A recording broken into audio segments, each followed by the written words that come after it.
Situé à l'extrémité de la vallée du Denacre, dans un vallon très encaissé, 8000 est riche de son histoire et abrite plus de 20 châteaux plus ou moins imposants. 8000 est la plus importante des communes du pays boulonnais. Le hameau de Wimereux, qui était situé à l'embouchure de la rivière du même nom, s'est détaché de 8000 en 1899. Son histoire se confond donc avec celle de 8000. La commune de 8000 s'étend du sud au nord, depuis les limites de Boulogne jusqu'à celle de la commune d'Ambleteuse. À l'ouest, Wimereux longe le rivage de la mer sur une longueur de près de 6 km. À l'est, 8000 confine au village de Saint-Martin, Pernes, Pitefaux, Maningan-Haine, Waquingan et Beuvrecamp. Le nom de 8000 a évolué au Moyen-Âge. Plusieurs étymologies simplistes ont rapproché 8000 de windmill, moulin à vent en anglais, ou bien des 8000 soldats du comte Hernequin, morts en 882 lors d'une attaque de Vikings. Une autre origine étymologique plus probable est basée sur Wim, le nom de la petite rivière qui enveloppait le village en forme de presqu'île, d'où le nom de Wim Insula, Wim Hill, l'île de Wim, de même que Wimereux, Wim Rive, était l'endroit qui terminait la rivière Wim. À 8000, les premières traces relevées sont datées du Paléolithique, vers 500 000 ans avant Jésus-Christ, avec la découverte de silex et de bifaces. À cette époque, le climat était chaud. Puis la région fut touchée par le maximum glaciaire de la glaciation Wechselienne il y a environ 20 000 ans. Un pont terrestre, le Doggerland, existait alors entre la Grande-Bretagne et l'Europe. Le climat s'adoucit ensuite il y a 10 000 ans et la fonte des glaces creusa le détroit du Pas-de-Calais en séparant le pays boulonnais de son homologue, le Kent. Les cultivateurs néolithiques qui ont peuplé la région au 4e et 3e millénaire avant notre ère ont laissé de nombreuses traces de leur passage. Des haches polies ont été ramassées un peu partout sur le territoire de Boulogne, à Châtillon, au Moulin Hubert, ainsi que sur les communes voisines. Des gisements de surface ont été prospectés à Wimereux, au niveau des dunes de la Pointe-aux-Oies et à Aubang, à 8000 au niveau de la poterie, ainsi qu'au Portel au niveau des falaises d'Alprec. Il y a 3000 ans, différents envahisseurs celtes s'implantèrent dans la région et développèrent le commerce avec les îles britanniques. Ils seront dénommés les Morins, car s'installant sur les zones marécageuses du littoral, les Moers. On trouve dans la région une série de sépultures collectives, datant du néolithique et du début de l'âge de bronze, vers 2000 ans avant Jésus-Christ. Il s'agit de la tombe en fosse des Garennes à Équien, découverte en 1867, le tumulus du Ballon à Wimereux, fouillé en 1897 et 1907, et l'allée couverte de la Pointe-aux-Oies, constituée par un coffre de dalles de 4 mètres sur 1 mètre 80, à l'intérieur duquel ont été retrouvés les restes de 6 individus, et qui a été exploré en 1930 et 1979. En 56 avant Jésus-Christ, les temps paisibles disparaissent, et c'est le temps de la guerre des Gaules. De tous les Gaulois, Jules César disait que ceux de la Gaule belgique étaient les plus braves. La Morinie, le pays des Morins, fait partie de la Gaule belgique, et les Romains l'occupèrent durant près de 300 ans. L'empereur Caligula fit construire à Boulogne, au bout du plateau du chemin vert, un phare monumental qui restera en place pendant 1600 ans. Après la conquête de l'Angleterre, les invasions barbares se multiplièrent et la ville fortifiée de Boulogne sera détruite au IIIe siècle. Les Romains mettent alors en place le Litus Saxonicum, la côte saxonne, une série de fortifications sur les deux rives de la Manche pour protéger l'Empire romain des barbares. La ville de Boulogne est reconstruite au IVe siècle. L'économie locale renaît.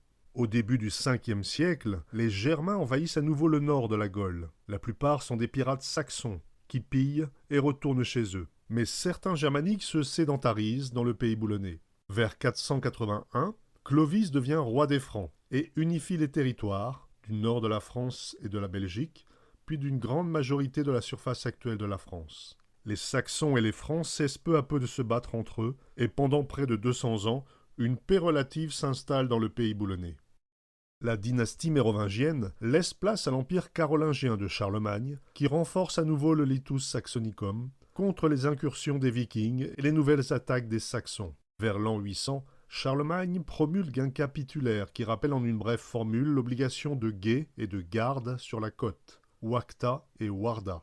La tour d'Ordre en sera un élément essentiel sur notre côte. En 882, lorsque les Vikings venus du Jutland débarquent à l'embouchure du Wimereux, le comte Hernequin, 18e comte de Boulogne, et le comte Effrid, comte d'Esdin à Luire-et-Froid, tente de les arrêter et engage le combat à 1 lieue de Boulogne, sur le territoire de 8000. L'issue du combat était incertaine, quand une nouvelle troupe de Normands arrivèrent du sud de Boulogne. Pris en tenaille, les Boulonnais furent mis en déroute et entre 5 à 10 000 hommes furent massacrés sur les 30 000 Boulonnais participant au combat. Les habitants tentèrent de fuir pour échapper au massacre. Le sang rougit la plaine et la rivière du Wimereux dans un affreux carnage. Certains retiennent le nombre de 8000 morts pour expliquer l'origine du nom 8000, ce qui est une légende. Les Vikings reviendront 2 ans plus tard, mais ne parviendront pas à détruire la haute ville de Boulogne. Au XIIe siècle, le chevalier Oillard de 8000 dispersa les brigands qui infestaient la contrée, et ensuite il se fit ermite. C'est lui qui fonda en 1133 l'hôpital de Saint-Inglevert. L'hôpital de Saint-Inglevert a été réuni à l'hôpital général de Boulogne le 23 octobre 1693. Au XVIe siècle, les habitants du pays boulonnais craignent les 3 fléaux de Dieu, la famine, la peste et les Espagnols. En janvier 1597, sous le règne d'Henri IV, la peste disparaît, mais pas les Espagnols, qui pillaient les fermes et les châteaux, dévastaient tout le Boulonnais et n'hésitaient pas à passer au fil de l'épée ceux qui tentaient de protéger leurs biens. Un jour, le sénéchal de Boulogne, Michel de Patras de Campegno, surnommé le Chevalier Noir, apprend la présence de 600 cavaliers espagnols venus de Saint-Omer par Caffier, sur le territoire de Huère-et-Froid. Il rassemble une petite troupe et sort de la Haute-Ville par la porte Flamangue en direction de Souverain-Moulin. Arrivé au manoir de la Rivière, à 8000, il aperçoit l'ennemi. Le Chevalier Noir s'élance alors sur le pont de Cuverville, sur le Wimereux, contre la cavalerie espagnole. Il reçoit un coup de lance à la tête qui le blesse mortellement. On le transporte à la ferme du Luquet, sur un brancard fait de lances rompues, puis on le ramène à Boulogne, où il expire peu de temps après. Son corps fut inhumé dans le chœur de l'église Notre-Dame de Boulogne. Cuverville est un hameau situé sur la rive gauche du Wimereux, au sud-est du moulin de Grisindal. Le vallon où coule cette rivière est traversé par un chemin vicinal, auquel aboutit un petit pont étroit qui conduit à la ferme à tourelle du Luquet juste en face. Le pont est sur le Wimereux, la frontière entre Pitefaux et 8000. La voie qui passe au lieu où était jadis le vieux pont en deux dames de Cuverville est un chemin connu sous le nom de route de Flandre, la voie Flamangue. Le pont de Cuverville, autrefois appelé pont de Godinctin, est le 4e des 4 ponts de 8000 au Moyen-Âge. Au siècle suivant, en 1632, Antoine II d'Aumont, duc de Rochebaron, est capitaine des gardes du roi. Il reçoit le gouvernement du Boulonnais de 1635 à 1669.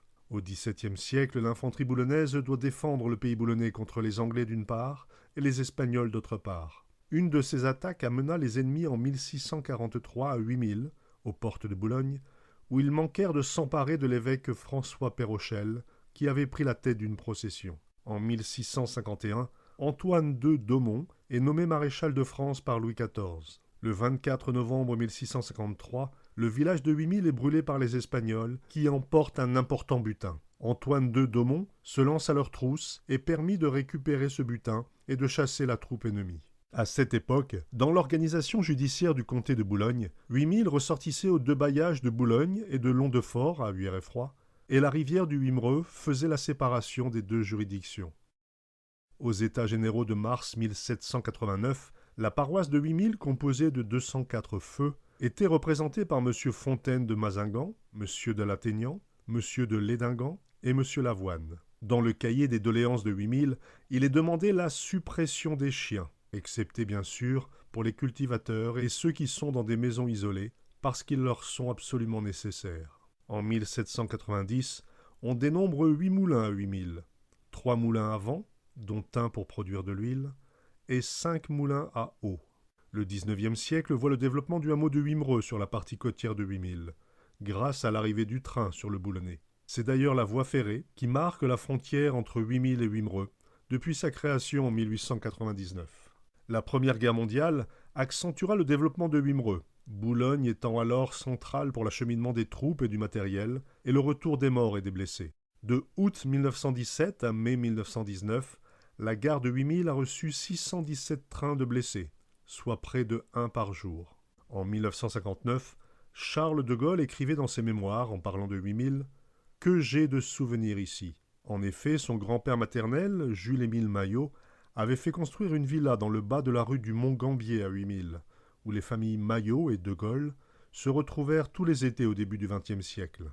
Dans le terrain vallonné du pays boulonnais, et c'est particulièrement le cas à 8000, il n'y avait jadis que des habitations éparses et isolées, car le terrain, couvert de bois et de collines, entrecoupé de sources et de ruisseaux, ne permettait pas de former de grandes bourgades. Ainsi, on y trouve toujours un très grand nombre de hameaux et de lieux-dits, aux noms pittoresques et enchanteurs, que nous allons découvrir.